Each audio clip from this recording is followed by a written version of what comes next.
अस्सलाम वालेकुम दोस्तों, मैं हूं साजिद महमूद ताहिर और आप देख रहे हैं चैनल वीज़ावेज़। आज के हमारे प्रोग्राम में शामिल है यूरोपियन साइप्रस का स्टूडेंट वीज़ा। इस वीज़ा के हवाले से तमाम इन्फॉर्मेशन एडमिशन से लेकर ट्रैवल तक आपको बताई जाएगी। सबसे पहले एडमिशन हासिल करने के लिए आपको जो डॉक्यूमेंट दरकार हैं उनमें आपका पासपोर्ट जिसकी वैलिडिटी कम अज़ कम 2 साल हो।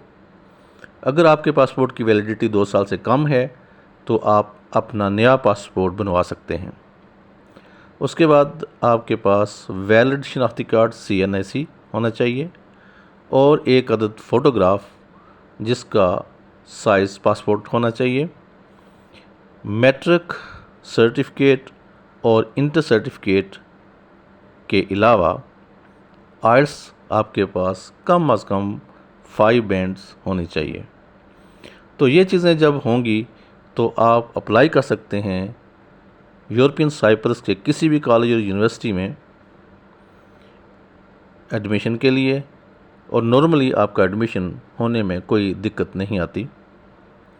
लेकिन अगर आप किसी कंसल्टेंट की अप्रोच लेंगे, उसकी सर्विसेज लेंगे, तो फिर आपका एडमिशन जो है वो 100% हो जाएगा। ऑन द अदर हैंड अगर आप ख़ुद ब खुद करना चाहें तब भी कर सकते हैं, लेकिन आपकी एप्लीकेशन फ़ीस ज़ाया हो सकती है इन केस ऑफ रिजेक्शन। तो उसके बाद आपने क्या करना है, आपका एडमिशन जब आपके पास आ जाता है तो उसके बाद आपका कुछ वर्क शुरू हो जाता है डॉक्यूमेंटेशन के लिए। सबसे पहले आपने तालीमी इसनाद जो हैं मैट्रिक और इंटर की, मैं फ़िलहाल अंडर ग्रेजुएट कोर्स की बात कर रहा हूँ। अगर आप इससे अबव एजुकेशन में जाना चाहते हैं तो उसके लिए आपके पास डिग्री भी होनी चाहिए जो HEC से अटेस्ट हो। एनीवेज़ फ़िलहाल मैं बात कर रहा हूँ अंडर ग्रेजुएट कोर्सेज़ के लिए। तो उसमें आपके पास जो असनाद हैं मैट्रिक और इंटरमीडिएट की, सबसे पहले आप अपने बोर्ड से जहाँ से आपने ये हासिल की हैं डिग्री सर्टिफिकेट्स, उनसे वहाँ से आपने अटेस्टेशन लेनी है। उसके बाद आपने IBCC इस्लामाबाद में जाके वहाँ से भी अटेस्टेशन लेनी है और फिर आपने फ़ॉरेन ऑफिस से भी अटेस्टेशन लेनी है। जब ये चीज़ें सारी दोनों जो सर्टिफिकेट हैं आपने वहाँ से अटेस्ट करवा लेते हैं तो फिर जो है ना वो आप एम्बेसी से भी ये डॉक्यूमेंट टेस्ट करवाएंगे। लेकिन उससे पहले जब आप फ़ॉरेन ऑफिस से टेस्ट करवाने के लिए जाएं तो दो चीज़ें आपने मज़ीद जो है सर्टिफिकेट टेस्ट करवाने हैं, और वो क्या हैं। एक है मेडिकल सर्टिफिकेट। मेडिकल सर्टिफिकेट आप किसी भी प्राइवेट या सरकारी हॉस्पिटल से ले सकते हैं। उसमें 4 टेस्ट होते हैं और जिनकी मैक्सिमम कॉस्ट जो है 1000 रुपये से किसी सूरत ज़्यादा नहीं है। तो वो 4 टेस्ट हैं वो आपने करवाने हैं, और वो एक स्पेसिफ़िक प्रोफार्मा है, उसके ऊपर आपने डॉक्टर से, मुतल्लिका डॉक्टर से जो भी उस पर रिपोर्ट तैयार करता है वो उससे सिग्नेचर और स्टैम्प हासिल करनी है। मतलब ये कि आप जनरल सर्टिफिकेट नहीं लेंगे, बल्कि वो 4 चीज़ें होती हैं। उनमें TB टेस्ट भी है, उसमें हेपेटाइटिस भी है, उसमें HIV भी है, उसमें एक और विजुअल टेस्ट होता है वो है। तो ये चारों टेस्ट जो है ना वो जो आपके नॉर्मली 1000 रुपीज़ के अंदर ही हो जाते हैं, वो आप करवा लेंगे। और उसके अलावा आपने पुलिस क्लियरेंस सर्टिफिकेट ले लेना है अपने डिस्ट्रिक्ट से, अपने तहसील से, या जहाँ भी आपका SSP बैठते हैं या DP बैठते हैं। तो वहाँ पे आपने अपना certificate, medical certificate, police clearance certificate, जब आपके पास IBC से अटेस्टेड हो जाएं एजुकेशनल डॉक्यूमेंट, तो फिर आपने मेडिकल जो डॉक्यूमेंट मेडिकल सर्टिफिकेट है वो और पुलिस क्लियरेंस सर्टिफिकेट, ये चीज़ें भी साथ लेके एक ही दफ़ा ये सारी की सारी आपने टेस्ट करवा लेनी है फ़ॉरेन ऑफिस से। फ़ॉरेन ऑफिस से टेस्ट करवाने के बाद अगला मरहला आता है एम्बेसी से इन तमाम डॉक्यूमेंट्स की अटेस्टेशन। तो एम्बेसी जो है यूरोपियन साइप्रस, ग्रीक साइप्रस की, साउथ साइप्रस की, उसमें आप जाते हो अटेस्टेशन के लिए। तो उन्होंने ये सारी चूँकि डेट्स मुकर्रर होती हैं, आपने कब एडमिशन लेना है और कब आपका इंटेक शुरू होना है, एम्बेसी ने मखसूस तवारीख़ मुकर्रर की होती हैं, मखसूस पीरियड मुकर्रर किया है, उसी दौरान आप जो है वो एम्बेसी से टेस्ट करवा सकते हैं। अगर आप लेट हो गए तो फिर आपका ये सेमेस्टर ज़ाया हो सकता है। तो इसलिए उन्हीं तवारीख़ में आपने एम्बेसी जाके वहाँ से अपने ये डॉक्यूमेंट टेस्ट करवाने हैं जिनमें दोनों असनाद हैं आपकी, और मेडिकल सर्टिफिकेट है और पुलिस क्लीयरेंस सर्टिफिकेट है, ये आपने वहाँ से अटेस्ट करवा लेने हैं। जब ये अटेस्ट करवाएंगे तो फिर आपने अपने या तो कंसल्टेंट से रब्ता करना है या फिर आपने कॉलेज को डायरेक्ट भेज देने हैं। अब यहाँ तक आपका काम जो है वो कंप्लीट हो गया।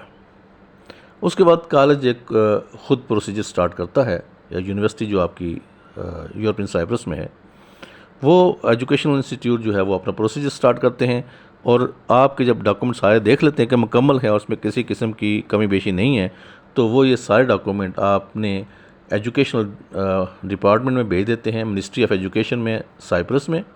तो फिर मिनिस्ट्री ऑफ एजुकेशन उसूली तौर पर इसकी मंजूरी दे देती है।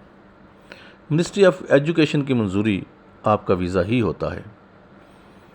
फिर उसके बाद ये मिनिस्ट्री ऑफ एजुकेशन आपके डॉक्यूमेंट जो है वो माइग्रेशन डिपार्टमेंट को वहाँ साइप्रस में भेज देती है। अब माइग्रेशन डिपार्टमेंट को जो प्रैक्टिस पहले से थी आज 2 साल कबल, वो यही थी कि माइग्रेशन डिपार्टमेंट जो है वो उनके नुमाइंदे इमिग्रेशन ऑफिसर्स जो हैं वो आपके कंट्री में जाते हैं, श्रीलंका में जाते हैं, इंडिया में जाते हैं, पाकिस्तान और बांग्लादेश में भी जाते हैं। तो जब पाकिस्तान में फ़र्ज़ करें आते हैं तो उसमें तकरीबन 10-12 दिन उनके पास होते हैं। इन 10-12 दिनों में उनके हर कॉलेज का एक मखसूस दिन होता है। जो आपका कॉलेज है वो आपको बता देगा कि फ़लाँ डेट है जब आपने इंटरव्यू के लिए जाना है, तो उस डेट से आप आगे पीछे नहीं हो सकते। अगर आप वो डेट मिस कर देंगे तो फिर आपका सेमेस्टर मिस हो जाएगा, आप अगले दिन नहीं जा सकते हैं। तो इसके लिए इन चीज़ों का ख्याल रखना बहुत ज़रूरी होता है। जब आप उस डेट पे इंटरव्यू के लिए आप जाएंगे तो वही डॉक्यूमेंट जो आपने अपने कॉलेज को भेजे होते हैं वो सारी अटेस्टेशन के बाद इमिग्रेशन के हाथों लग के आपके पास आते हैं। और अगर अब कुछ कहा नहीं जा सकता, चूँकि मैं आपको पिछली प्रैक्टिस की जो है वो सूरत बता रहा हूँ, अगर वो नहीं आते हैं तो आपका वीज़ा विदाउट इंटरव्यू भी हो सकता है। लेकिन अगर वो आते हैं तो फिर आपको थोड़ा सा इंटरव्यू करेंगे, आपको देखेंगे कि आप वाकई वो शख्स हैं जिसके डॉक्यूमेंट उनके पास हैं या आपके डॉक्यूमेंट पे कोई और तो नहीं जा रहा। तो ये चीज़ें वेरीफाई करने के लिए आते हैं। नॉर्मली आपके तमाम डॉक्यूमेंट मुकम्मल होते हैं और उस पर आपका वीज़ा इशू हो जाता है। जब एजुकेशन डिपार्टमेंट जो है मिनिस्ट्री ऑफ एजुकेशन जब अप्रूव करती है तो फिर समझिए आपका वीज़ा ही है। तो उसके बाद आपको एम्बेसी ये बोलेगी कि आपका हम वीज़ा हमने अप्रूव कर दिया है और आप जो मुतल्लिका फ़ी है, ट्यूशन फ़ी है, वो आप कॉलेज को सबमिट कर दें और सबमिट करने के बाद आप फ़लाँ दिन को वापस आएँ और हमें रसीद दिखाएं और अपना पासपोर्ट ले जाएं। तो जब आप उनको कॉलेज को आप पेमेंट करते हो, पेमेंट करने के बाद जो ट्रांजैक्शन है इंटरनेशनल ट्रांजैक्शन, उसमें जो कॉलेज की भी रसीद होगी वो भी आपको वसूली की रसीद देगा और आपने जो यहाँ से पेमेंट की है अपने मुल्क से वो भी आपके पास होगी। तो फिर आप जाएंगे एम्बेसी में और अपना वो पासपोर्ट ले लेंगे जिस पर आपका ऑलरेडी वीज़ा लगा होगा। वीज़े की बेसिकली ये एंट्री वीज़ा होता है तकरीबन 2 से 4 हफ़्ते तक का, और इस दौरान आपने ट्रैवल करना होता है। और जब आप ट्रैवल करते हैं तो आपके पास मिनिमम जो अखराजात हैं वहाँ के एटलीस्ट 1600 यूरो वो आपके पास होने चाहिए। वो लेके आप ट्रैवल कर जाते हो। तमाम डॉक्यूमेंट जितने भी अटेस्टेड हैं सारे ओरिजिनल डॉक्यूमेंट आप साथ लेके जाएंगे। वहाँ जाके आप इनिशियली कॉलेज को हाज़िरी देंगे। आपके अकोमोडेशन का बंदोबस्त अगर आपने ख़ुद करना है अपने तौर पे वो भी कर सकते हैं। अगर आप हॉस्टल में लेना चाहते हैं तो वो भी ले सकते हैं, उसके लिए कोई कदगन कोई पाबंदी नहीं है। लेकिन कॉलेज फिर क्या करेगा कि आपके वो डॉक्यूमेंट्स लेके उसका प्रोसीजर स्टार्ट करेगा आपके लिए जो रेजिडेंसी है वो लेने के लिए। जब आप कॉलेज जो है वो रेजिडेंसी आपको ले के दे देगा तो उस रेजिडेंसी पर एक मैं आपको अहम बात बताने जा रहा हूँ कि उस रेजिडेंसी पर आप 5 ममालिक में विदाउट वीज़ा जा सकते हैं। तो ये थी इन्फॉर्मेशन किन किन ममालिक में आप विदाउट वीज़ा जा सकते हैं। उसके लिए मेरी अगली वीडियो का इंतज़ार कीजिएगा। Thank you so much. Allah निगहबान।